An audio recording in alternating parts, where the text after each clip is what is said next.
Hi class, let's take a look at problem 2. Now problem 2 is going to require a little bit of algebra, and let me just label the inequalities. In this case, let me label this one as number 1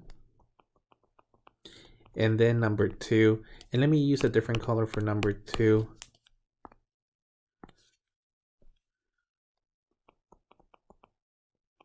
And this way it'll be easier to identify the work on each. Okay, so in order to actually graph number 1, we're gonna have to graph the equation of x plus 4y is equal to the values of 10. Now notice that if we solve for the y's, we're not gonna end up with a nice division of 10 divided by 4. We're gonna end up with decimals, well, fraction and then a decimals. So I think this one it'll be easier if we find the intercepts. So the x-intercept, it's going to be when you let your y is equal to 0. So we're looking at x plus 4 times 0 is equal to 10. So x is equal to 10. So x-intercept, it's going to be 10 comma 0. This is one of the values that we're going to use on graphing this one. And the y-intercept,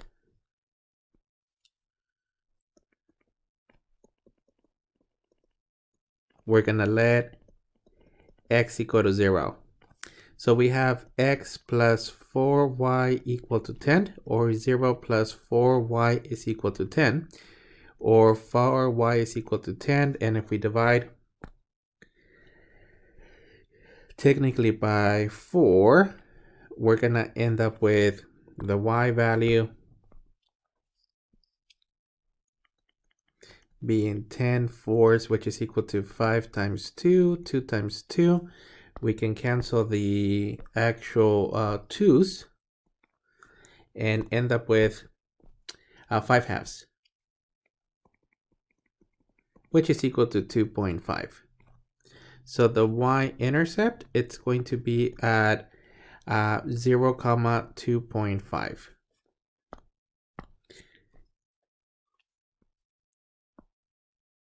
And let me put those 2 dots on the number line.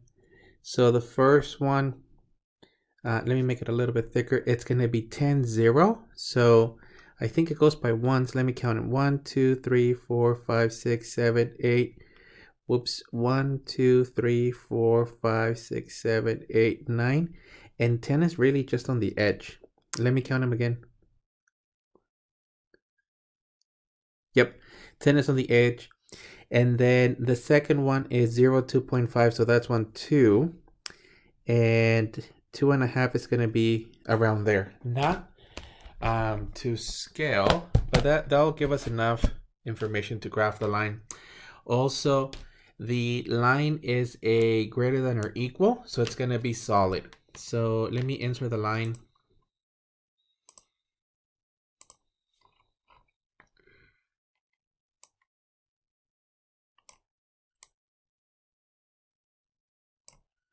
And let me just make it a little bit thicker. This is good enough. Okay, before we jump into the other line, let me do the shortcut on the test points. Because our line actually says greater than or equal, and as you're solving for y, you would have a greater than or equal. You're going to be shading above the line. So there's no division by a negative where it's going to turn into a less than. So in this case, greater than or equal is going to mean that we graph above, too thick. Let me make it. So that means that we would be graphing above or shading above this line. And I'm putting 3 arrows because it's going to be a little bit hard to visualize it once we have the other line in there. Okay, next, let's actually graph or solve the second one for the y's. The reason I'm solving the second one for the y's is because we are going to get a good division by 2 as we divide this one. So let's actually solve for y. And the problem that we have is the 3x minus 2y is less than 12. So on the first step, let's subtract the x's. So minus the values of 3x minus 3x. And that's going to give us negative 2y less than negative 3x plus 12. And then we'll divide by a negative 2. Now, careful because we're dividing by a negative 2. So that's going to flip the inequality. So we're going to end up with y, it's greater. A negative and a negative is a positive. So 3/2 of x minus 6. This is our final inequality. And let me just check the algebra. Once again, we're dividing, we're subtracting the 3x, that's a negative, dividing by the negative 2 switches the symbol for less than to greater, positive 3/2 of x, and then minus 6. So from here, we can obtain the actual y-intercept. So the y-intercept, it's going to be 0, negative 6, and the slope is going to be 3/2. Let me put those dots on the number line.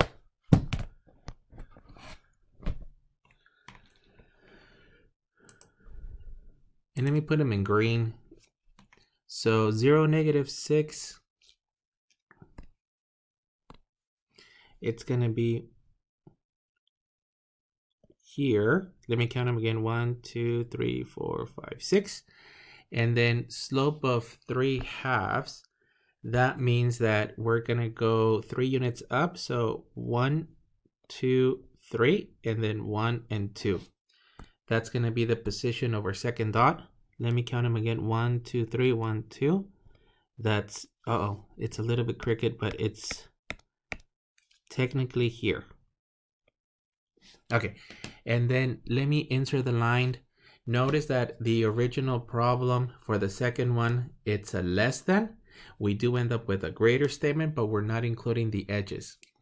So in this case, we're going to insert a line that's going to be dotted. So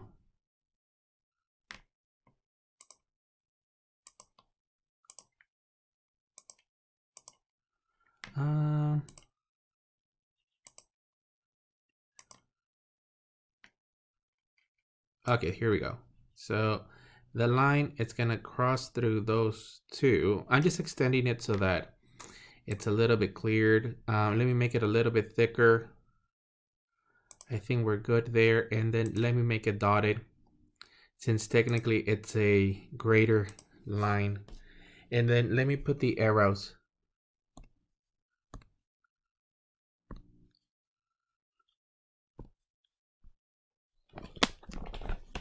Okay, our final statement for this line read as a greater. So greater means we're going to be shading above this line. Now, the original statement that they're asking for A is the intersection. And notice that we have the union for the second one. It's the same system. I'm going to pause the video and basically just copy this all over into this one so we can do the intersection and the union at the same time. So let me pause it for a little bit. Hi class, I had enough time to actually graph both of the lines and the parts that we're shading. Now, for the last portion, we're going to be looking at the intersection on A.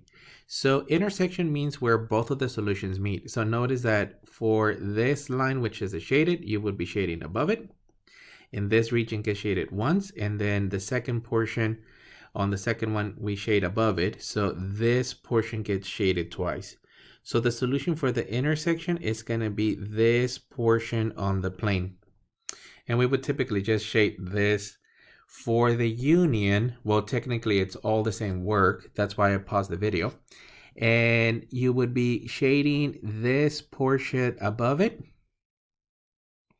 And then this portion above the first line. Notice that Technically, this section here is your intersection, which is this portion, which is the side of the plane that was shaded twice. So on the intersection, the only part that's not shaded, I mean on the union, sorry, it's this portion here. Everything else gets shaded. Let me show you how technology looks on this one. And this portion here, it's technically the intersection. That's going to be the and then the union would represent all the pieces. And notice the coordinate points that the software is giving us. So on the union, you shade all solutions and technically just leave it as double shaded. That's fine. And then on the intersection, only this portion gets shaded. That's it for this problem. I'll put the other ones on another video.